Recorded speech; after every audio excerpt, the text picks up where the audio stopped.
রাধে রাধে বন্ধুরা, তোমরা সবাই কেমন আছো? আশা করছি খুব ভালো আছো। আমিও খুব ভালো আছি। আমার আরো একটি নতুন ভিডিওতে তোমাদেরকে জানাই অনেক অনেক ভালোবাসা আর অনেক অনেক স্বাগত। আজ হচ্ছে রাখি পূর্ণিমা, তাই আমি সকাল সকাল স্নান করে চলে এসেছি আমার গপু ভাইকে রাখি পরাতে। আর এটা হচ্ছে আমার দাদা এসেছে রাখি পরতে। এটা আমার কাকুর ছেলে, আমার নিজের কোনো দাদা ভাই নেই, আমরা হচ্ছে দুই বোন। দাদাকে আমি রাখি পরিয়ে দিচ্ছি। আর দাদাকে আমি প্রণাম করলাম, দেখো আমাকে এটা ওটা বলে আশীর্বাদ করছে, এর জন্য আমরা খুব হাসাহাসি করছিলাম। আর আজকে আমাদের বাড়িতে রাখির খাওয়া দাওয়াটা নেই, রাখির খাওয়া দাওয়াটা কালকেই হয়ে গেছে, যেহেতু আজকে সোমবার নিরামিষ। কালকে আমি কোনো ভিডিওই করতে পারি না, কালকে রান্না করেছিলাম, ভাবছিলাম রান্নার ভিডিওগুলো করবো, কিন্তু করা হয় না। আর এটা একটা ভাইও এসেছে রাখি পড়তে। এই ভাইটারও একটা ইউটিউব চ্যানেল আছে। এই ভাইটা আমাকে খুব হেল্প করে ভিডিওর ব্যাপারে আমি আগে কিছুই জানতাম না। এই ভাইটাই আমাকে ভালো করে বুঝিয়ে দেয়, শিখিয়ে দেয় সবকিছু, এইভাবে করো ওভাবে করো।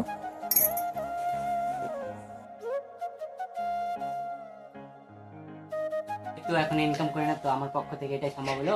আর তোমরা যদি নতুন হও চ্যানেলে, তো অবশ্যই দিদিকে সাপোর্ট করো, অনেক সুন্দর কন্টেন্ট দিচ্ছে। সাবস্ক্রাইব করো, লাইক করো, শেয়ার করো। আর যেটা তোমাদের মনে হচ্ছে যে বলা দরকার, তো কমেন্টে অবশ্যই জানাবা আর শেয়ার করো কিন্তু। Thank you. তো এখানে আমি ঠাম্মাকে রাখি পরিয়ে দিচ্ছিলাম, আর ঠাম্মা আমাকে রাখি পরিয়ে দিচ্ছিল। এটা কিন্তু ছোটবেলা থেকেই হয়ে আসছে যে ঠাকুমা আমাকে রাখি পরিয়ে দেয়। বুনুও পড়ায়, কিন্তু বুনু আজকে একটু রাগ হয়েছে আমার সাথে, জন্য পড়াচ্ছিল না। দেখো বন্ধুরা, আমি এখন চলে এসেছি হচ্ছে আমাদের বাড়ির সামনে একটা মাঠ আছে, সেই মাঠটাতে এসেছি। এই মাঠে আমরা বিকালবেলা সবাই আসি, মানে বিকালবেলা সবাই বসে আর কি মাঠটাতে আড্ডা মারে। আর হচ্ছে এই মাঠটাতে শুধু ছাগল গরু চড়ায়, মাঠে মানে কোনো ফসল হয় না, এমনি মাঠটা পড়ে আছে। এই যে আমার মা, ওই দেখো দেখি লোক, অনেক লোক আছে, মানে কি এমনি মাঠটা আছে তার জন্য। আর দেখো এই যে আকাশটা কত ভালো লাগতেছে। ওই সাইডটাতে আছে হচ্ছে রাস্তা।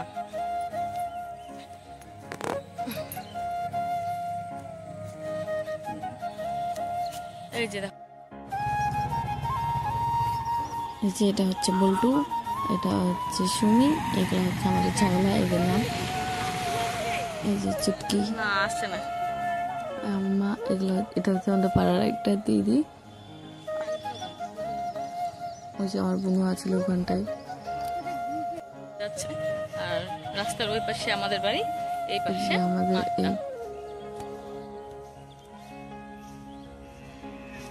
এই রোড। আর ওইদিকে একটা মাঠ আছে, মাঠে সবাই এখন ফুটবল খেলছে ছেলে পেলে।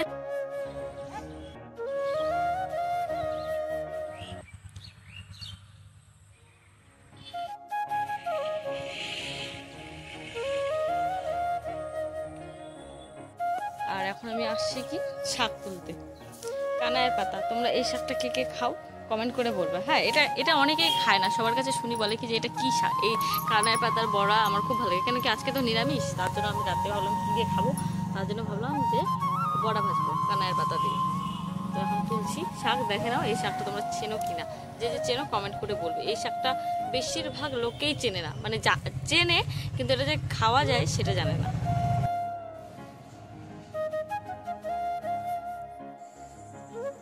তো এখন রাত হয়ে গেছে, তো রাতের বেলা আমি আর কি বড়াটা ভাজবো, তার জন্য ফার্স্টে চালটাকে ভিজিয়ে রেখে বেটে নিয়েছি।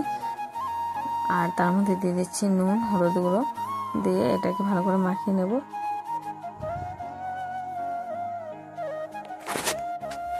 আর এখানে শাকগুলোকে ভালো করে গুছিয়ে নেবো, নাহলে মানে তেলে দিলে ছিটকাবে খুব, তার জন্য বলে গুছিয়ে দিলে কিছু হবে না।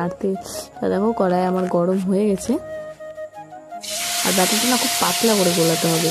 দেখো এখন আমি সবগুলো ছাড়া দিচ্ছি যেরকম, আর না হলে যদি না গুছিয়ে রেখে দিতাম উল্টা হয়ে যেত। এই বড়াগুলোকে আমি উল্টিয়ে নিচ্ছি।